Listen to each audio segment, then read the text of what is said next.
Hey everyone, I'm Mackayla, and today on the Soundtrack of Our Lives podcast, we have Zahna. Hi guys. So you recently put out the song Joyride. What has the reception been like? It's been cool. It's been cool.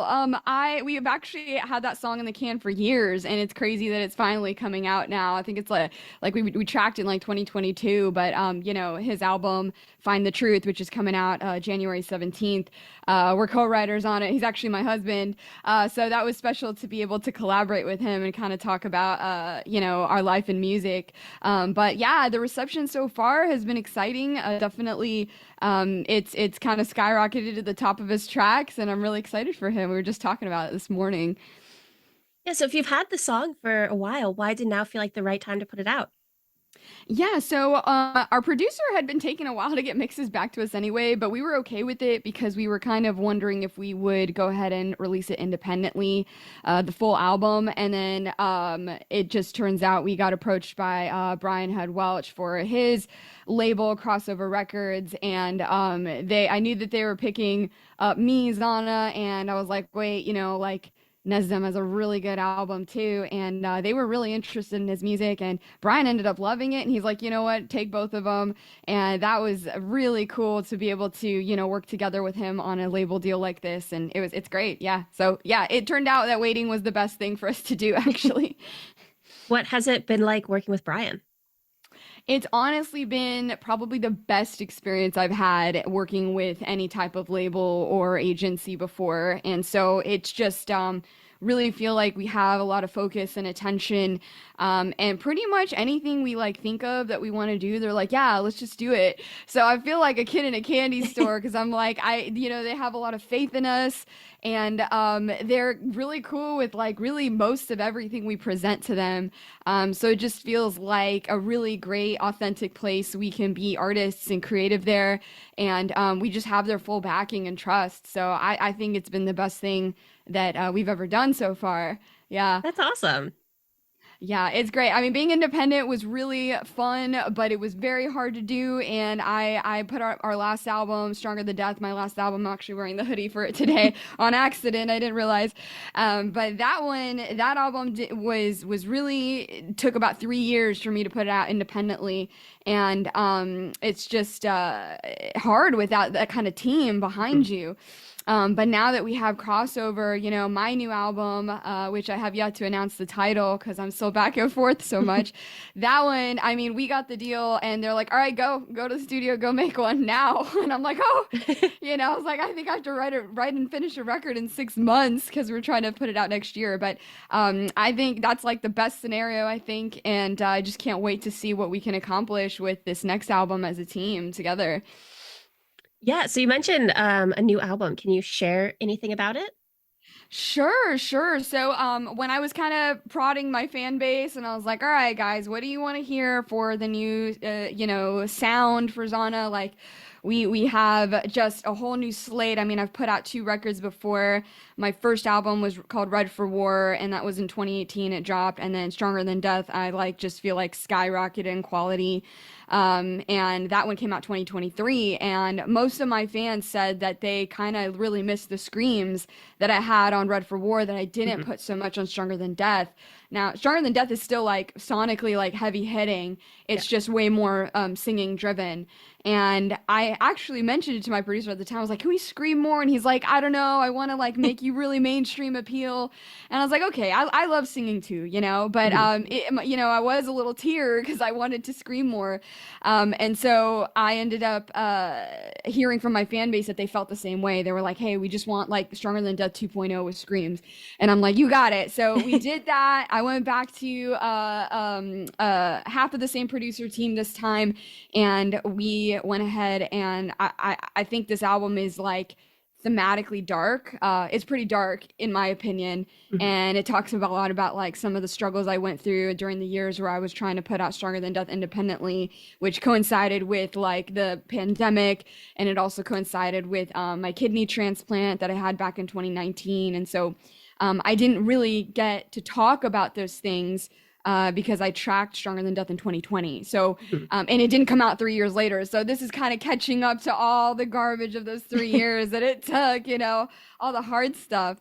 And I'm a little scared to be so vulnerable on this album, but I feel like it's needed in the world, and hopefully somebody that went through some of the things I went through can identify with some of those songs a little bit. Of course. How is it kind of putting out or going to be putting out such a personal album to you? Yeah, it was like a lot of tears. I think there's some like songs on there that are like hyper vulnerable for me that I haven't really delved into and talked to about yet.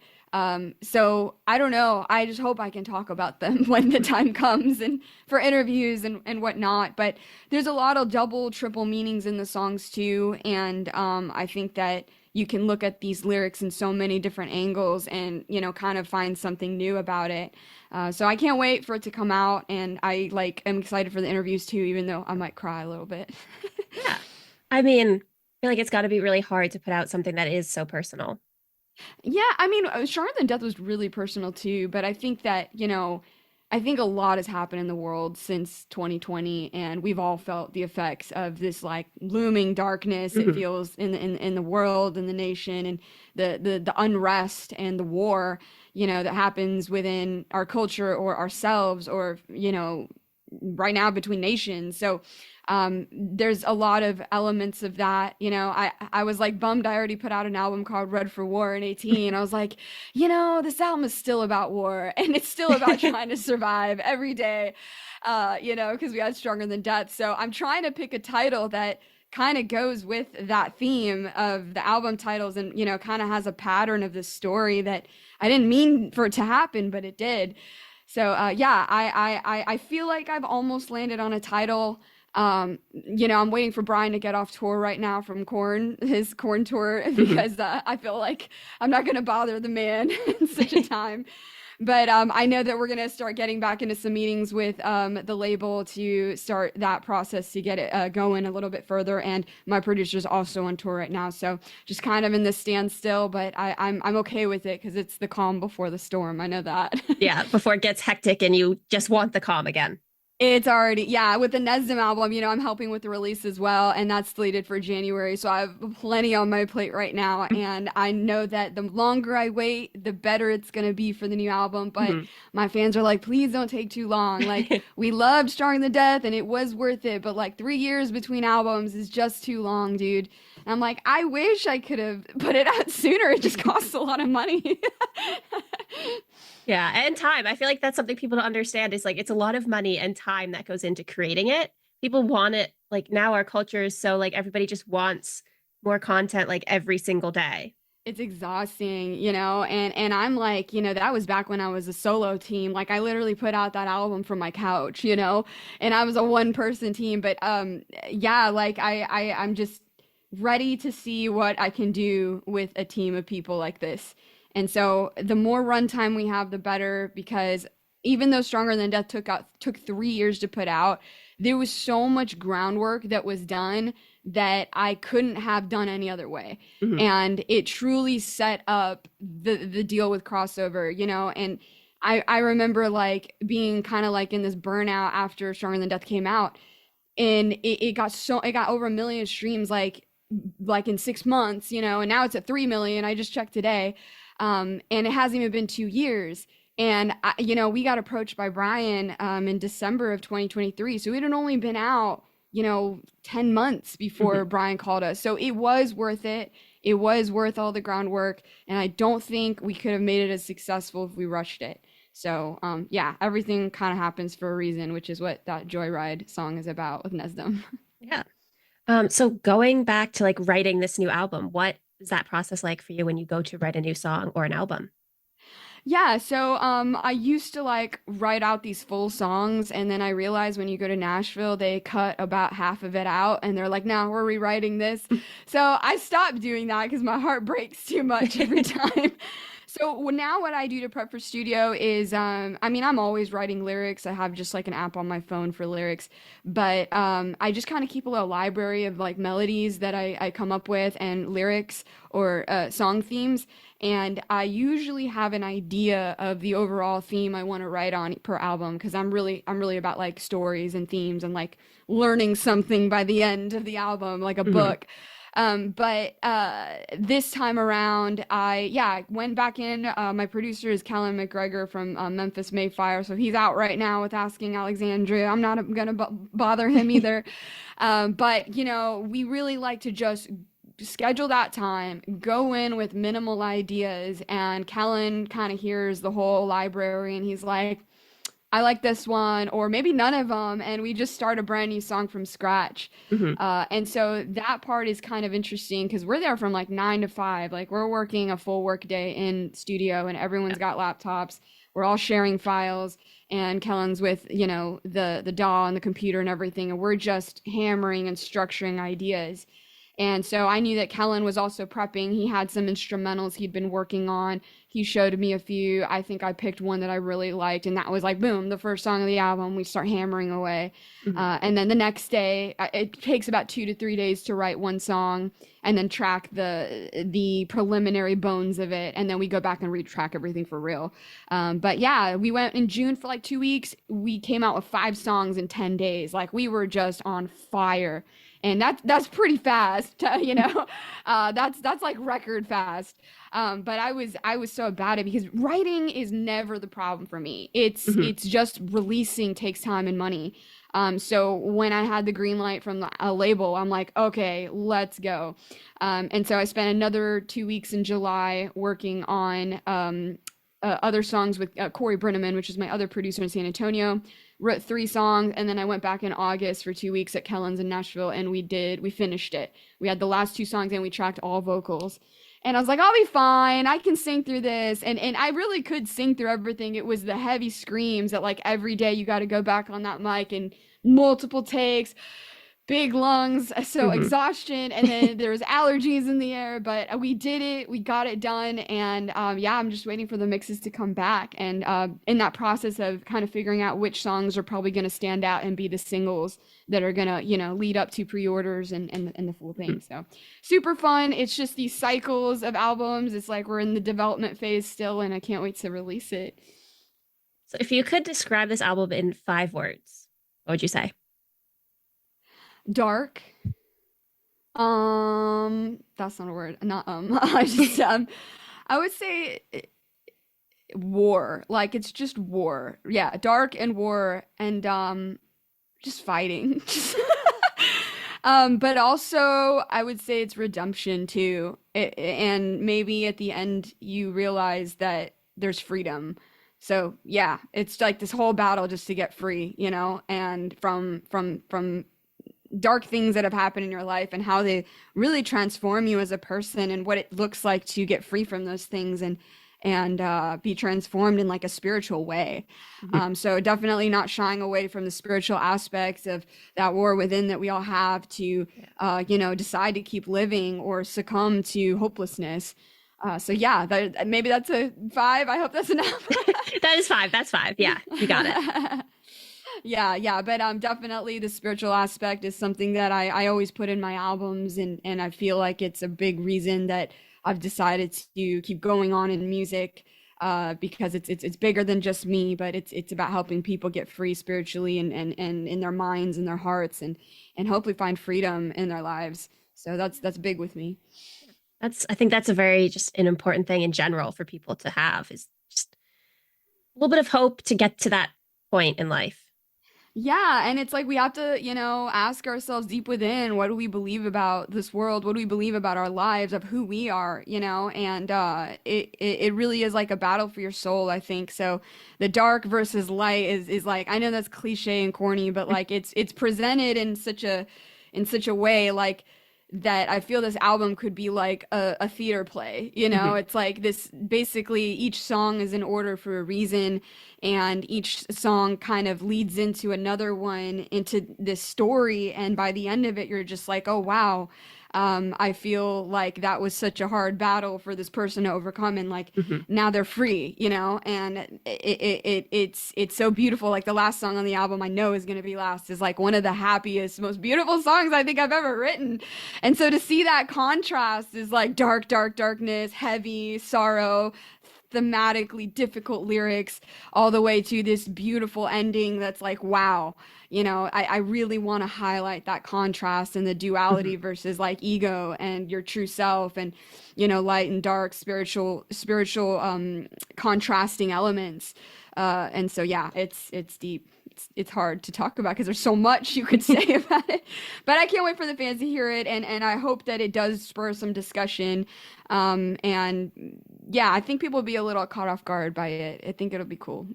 I think a theater play would be a very cool release strategy.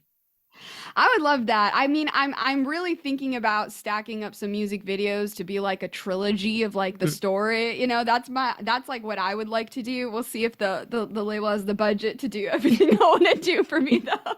So I'm not gonna say much more until I have the green light on stuff. But in my mind, and I don't know if that's like conceited, but this album's an epic story. Like it's Hmm. like Ben-Hur. It's just like, to me, I want to present it as this like huge conflict that I hope people really relate to.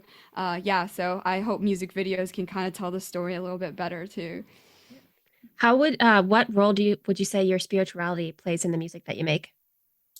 Well, it's really the first thing in my life. So, you know, I can't make music apart from that because Mhm. it's what I believe, and it's what I follow as a light for my life, you know.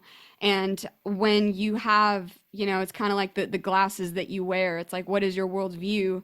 And a lot of people have very different worldviews, but usually there is some fundamental truth at the end of it all. Mhm. And I think our culture's fighting about truth constantly. And some of the stuff we fight about like doesn't even matter. And we really need to kind of look deeper within and be like, okay, you know, who am I? Why am I here? What's my purpose? And am I wasting my life? Mhm. You know, by following like these toxic negative thinking patterns or believing these things about myself that aren't even real. They're not even true, you know. And there's so many voices in culture right now trying to tell us who we are and what we believe, and coerce you to think and believe certain ways. And it's just like, you know, how do we find the truth in all that, and Yeah. when there's so many things trying to sway us from the day to day. And so I think that for me there was a lot of toxic things I believed, um and it led me to problems in my life, like genuine problems. And so at the end of the day, like, I do believe the Bible, I do believe Christianity, and like, you know, it is about like loving your neighbor, like those truths still hold, like love, you know, Mhm. still holds true. And so I think we've walked away from that stuff a lot, and to our detriment, honestly. And even if you believe it or not, it still holds true. Like, you don't have to believe the law, you know, to like break it, and then you're still in jail, dude. Like, it still Right. applies, you know, just because you say you don't know or don't believe it, it doesn't mean it's not real. But I think there's a deeper cellular level to it. I think that, you know, we all have the power to do good and evil, and we have to keep choosing what's right, even though it's hard, or we are swayed to think it's not right. We have to go back to the truth of everything, so we can fix a lot of problems and suffering. Yeah, I think the most like I think what people forget is like no matter what you believe, we kind of all want what's best for the world and each other. It's just kind Hmm. of different ways of getting there.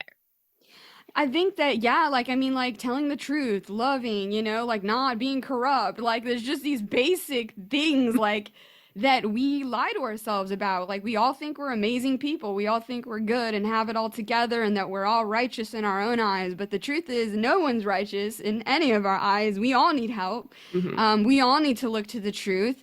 And truth is love. Love is telling the truth is love. It is love. But at the end of the day, like, you know, there are people who are not ready to hear the truth yet. Yeah. And, you know, to retaliate and just hate and be upset, like, just don't. It's okay. Much easier said than done, though. 100%. And so, yeah, I don't know. I feel that fundamentally, I have chronic illness, and I realized how much like thoughts will determine the way my day goes being sick. You know, Mhm. like, I, you know, and and I don't know, like if there's a connection there between your thought patterns and your physical wellness. I mean, there has to be, right? I mean, we have Yeah. mental illness, but how it correlates to everything in your health and your body. And the Bible says our body's a temple, so what we allow into it, can lead us to death or destruction or life. Mhm. So yeah, I don't know, I'm going off on tangents here, sorry about that. No, it's good. It's interesting. Yeah, so I've just learned so much being like a chronically ill person in this regard, that it's kind of sent me on this journey to really find out, like the purpose of life. Mhm. Because, like, when your organs are failed and you don't really know when you might get sick or die, you think about this stuff a lot. So anyways, I've always put that in my music, and it's just become a heavy overarching theme in my life, I guess. But you write what you think about. So yeah, I that's kind of why I have a lot of spiritual stuff in my music. I mean, it makes sense. Yeah. Yeah, It's absolutely. what is it like, working with your husband? It's great. I honestly like dated several guys who just weren't in the industry, and it was just always really hard to like build a relationship where they could understand what it's like, Hmm. And so I was so glad when I was on tour and met my husband, and I really, aside from all the things I love about him, it's really nice to be able to like work together as partners.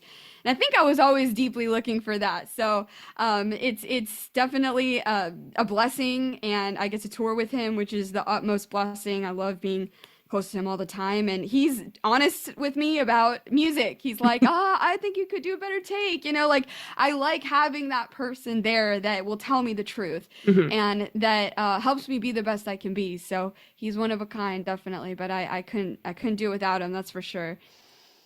What advice do you have for somebody who is working closely with their significant other?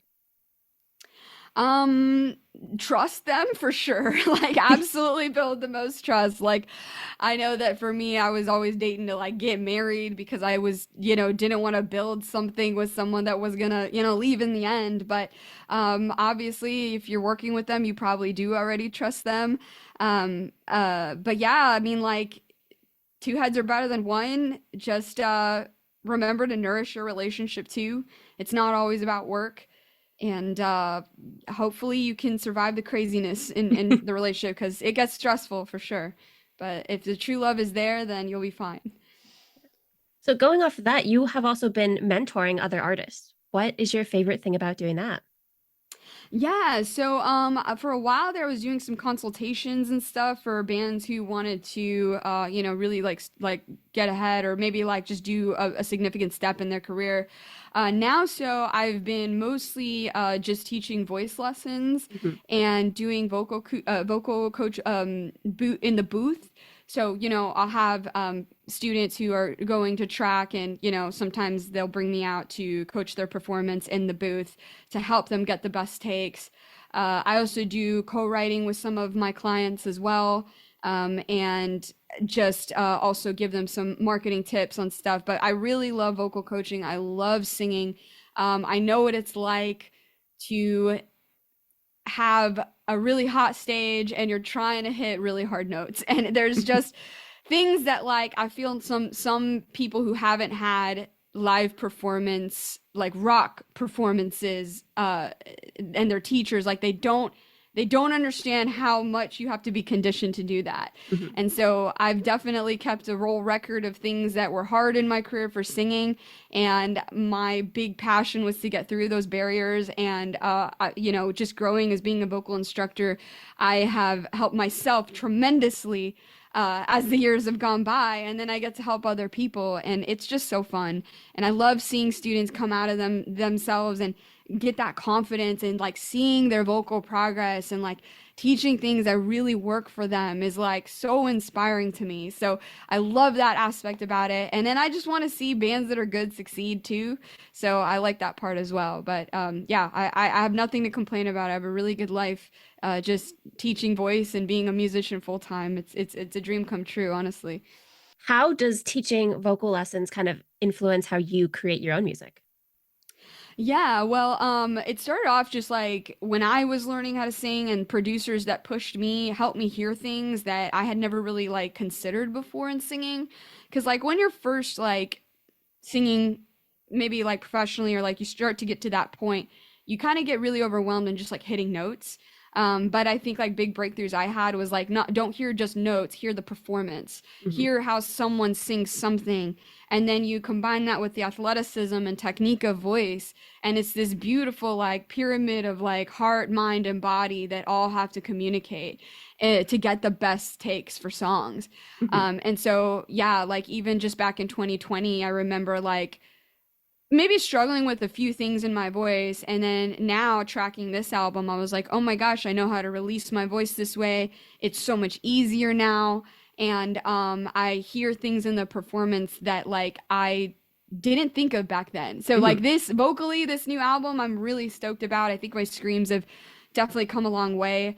I did release a track called Pile of Pills back in August, but what people don't know is that song is already like 3 years old, and I actually like recorded it in 2021, and so no one's heard my recent screams, and I gotta say like they're a notch above for sure on this new album.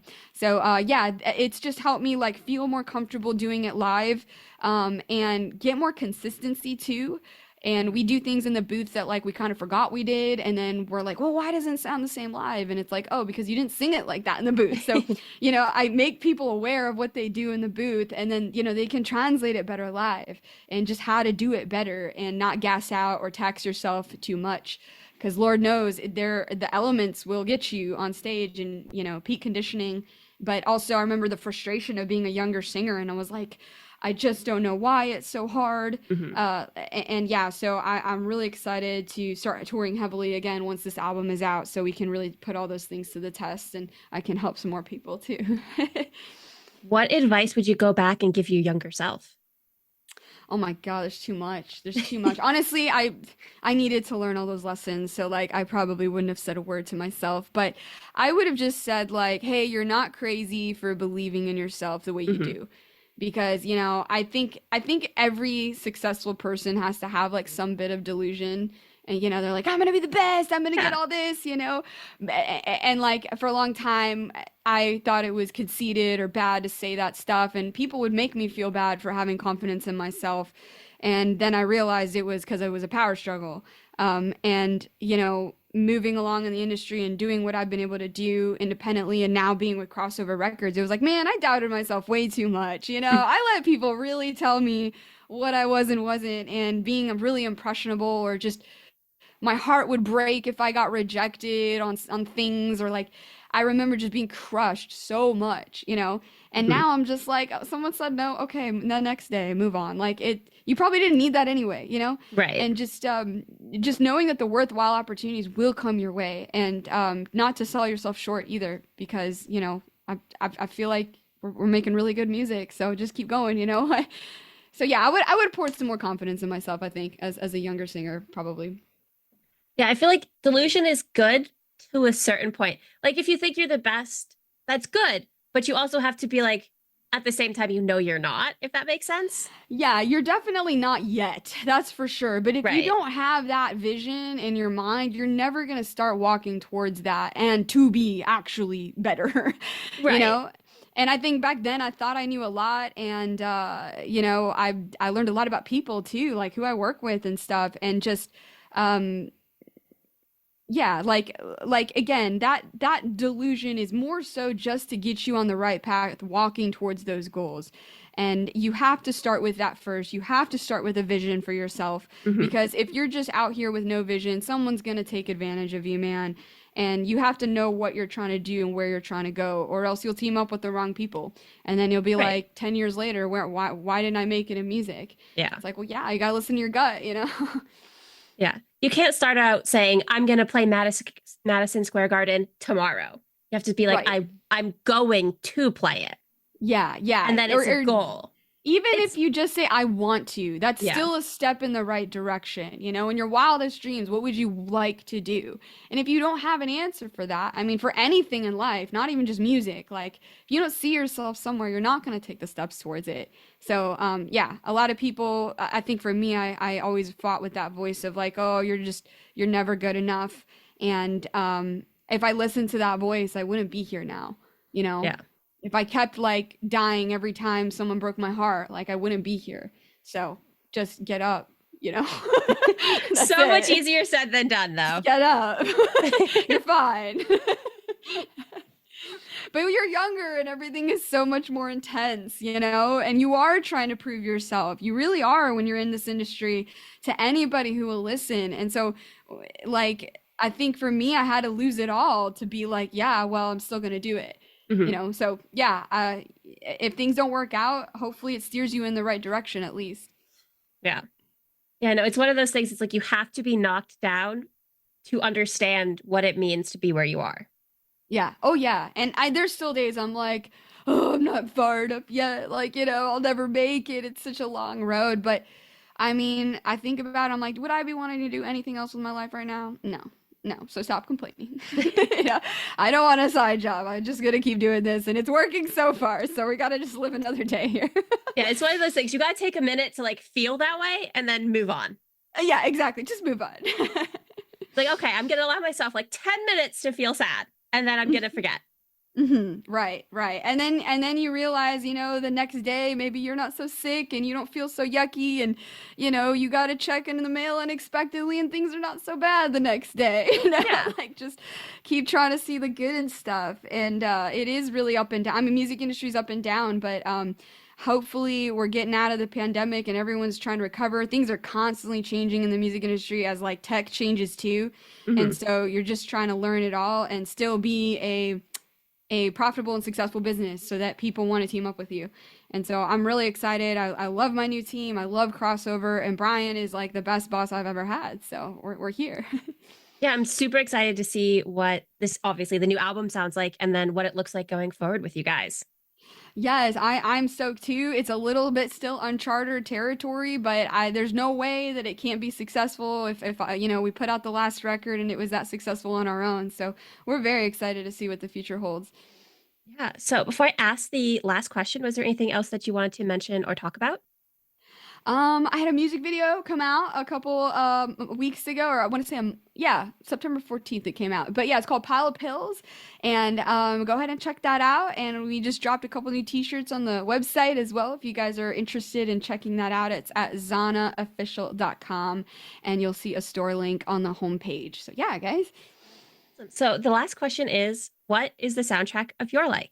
Of your life? Dang, that's a good question. Wow. Okay, this is probably not really that accurate, but like I love this movie called The Prince of Egypt and the soundtrack of it is really really cool. I love that. And I also love the Lion King soundtrack as well on Broadway. So I don't know if that has anything to do with my life, but the music is epic. Or we could say Lord of the Rings. I don't know. Any of those I soundtracks mean, are if those are the wonderful. first that came to your mind, I think it's very telling. Or Pocahontas, Disney Pocahontas, or Hunchback of Notre Dame. I genuinely listen to those five soundtracks on road trips all the time. So just I pick like one of it. those. Those are some good soundtracks. I love them, man. The writing, and I think it's the choir vocals that get me. Hmm. I was in choir in high school for a while, and I'm a voice teacher, so there's something about the power behind multiple voices coming together. Really, really gives me goosebumps. Yeah.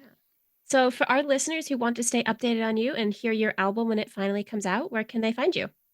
Yeah, you can go ahead and just any social media is gonna be my tag is Zahna Official, Zahna Official, or you can go to zahnaofficial.com. And yeah, you can probably find something there about me. And yeah, let me know what you think. Awesome. Well, thank you so much for taking the time to talk to me today. You're so welcome, Mackayla. Thank you for enduring my rambling about stuff. Oh, I love when people ramble because it's always interesting. You're Really? getting like an That's insight good. into their mind. I think I just overshare, but I appreciate it. Thank Well, you. have a nice rest of your day. You too. Thank you so much for having Bye. me. Listeners, Go check her out and make sure to subscribe and follow us on Instagram, Twitter, and TikTok at STLIves Podcast. Thanks for joining us.